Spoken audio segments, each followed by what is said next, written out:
Le livre du ciel, tome 1. L'âme de Louisa se détache de son corps une première fois. Souffrance que Jésus lui transmet dans cet état. Si ce n'eût été d'un ordre explicite donné en vertu de l'obéissance, je n'aurais sûrement jamais consenti à mettre sur papier, dans l'humiliation, les étranges épisodes de ma vie qui de jour en jour devenaient moins exceptionnels. Sans doute pour quelques personnes ils sembleront bizarres. Je n'ai pas le choix. Je dirais que mon bien-aimé Jésus, après s'être montré à moi de la manière que j'ai précédemment si gauchement décrite, souffla de sa bouche une fragrance céleste qui m'envahit dans mon corps et mon âme. À la suite de ce souffle, en moins de temps qu'il ne faut pour le dire, il me prit avec lui. Il fit sortir mon âme de toutes les parties de mon corps. Il me donna un corps d'une forme très simple, resplendissant de pure lumière. Je pris rapidement mon envol avec lui, et nous avons parcouru l'immensité des cieux. Puisque c'était la première fois que j'expérimentais ce merveilleux phénomène, j'ai pensé, vraiment le Seigneur est venu pour me prendre, et certainement je vais mourir. Quand je me suis trouvé hors de mon corps, les sensations que mon âme ressentait étaient les mêmes que je ressentais quand j'étais dans mon corps, avec la différence que quand l'âme est unie au corps, elle perçoit chaque sensation à travers les sens et les transmet aux puissances du corps. Dans l'autre situation, l'âme reçoit toutes les sensations directement. Elle comprend instantanément tout ce qu'elle traverse. Elle pénètre même les choses les plus cachées et imperceptibles, de près ou de loin, mais uniquement dans la volonté de Dieu. La première chose que mon âme ressentit quand elle quitta mon corps fut de trembler de peur en suivant l'envol de mon bien-aimé Jésus, qui me tirait continuellement derrière lui à l'aide d'une brise céleste. Il me disait « Puisque tu as expérimenté de grandes souffrances quand tu étais privé de ma présence visuelle pendant 1 heure, ou à peu près, maintenant vole avec moi. Je veux te consoler et te griser de mon amour. » Oh, comme il était bon pour mon âme d'être en suspension dans la voûte des cieux en compagnie de Jésus. Il me semblait que j'étais appuyée sur lui et qu'il me tenait pour que je ne sois pas trop loin derrière lui. Quoiqu'il me précédait, j'étais attachée à lui d'une manière ferme afin de pouvoir le suivre, lui penché vers moi et moi vers lui, pendant qu'il me soutenait et me tirait par son doux souffle. En somme, j'ai intérieurement une bonne représentation de ce qui est arrivé, mais je n'ai pas les mots avec lesquels le décrire.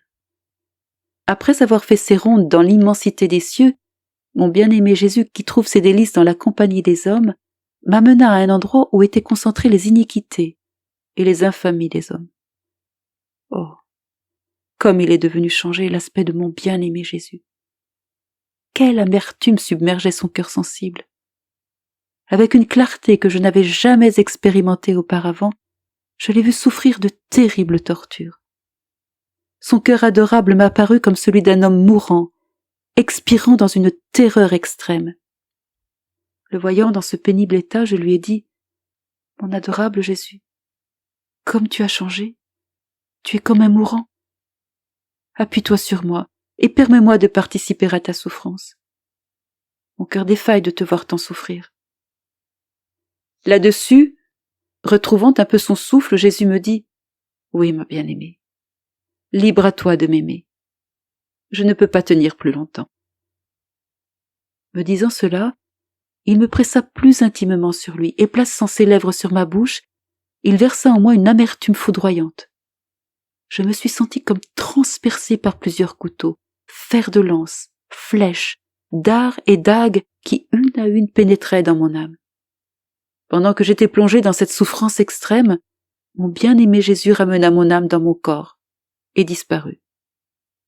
Qui pourrait décrire le terrible supplice qui s'empara alors de mon corps? Seul Jésus pourrait faire cette description, lui qui chaque fois qu'il me communiquait des souffrances, les adoucissait par la suite.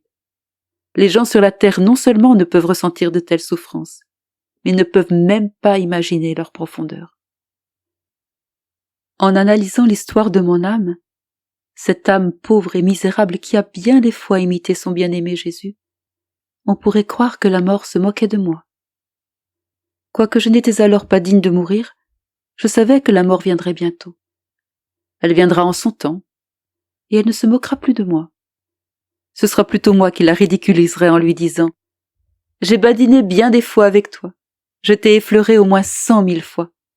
Je n'ai plus qu'égalisé le compte avec toi.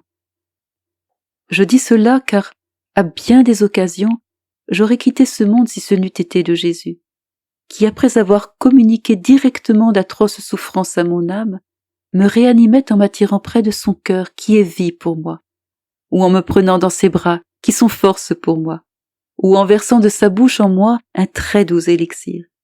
Et puisque les souffrances communiquées directement à mon âme sont plus terribles que celles communiquées à mon corps, je serais sûrement morte bien des fois si ce n'eût été de ce merveilleux Jésus.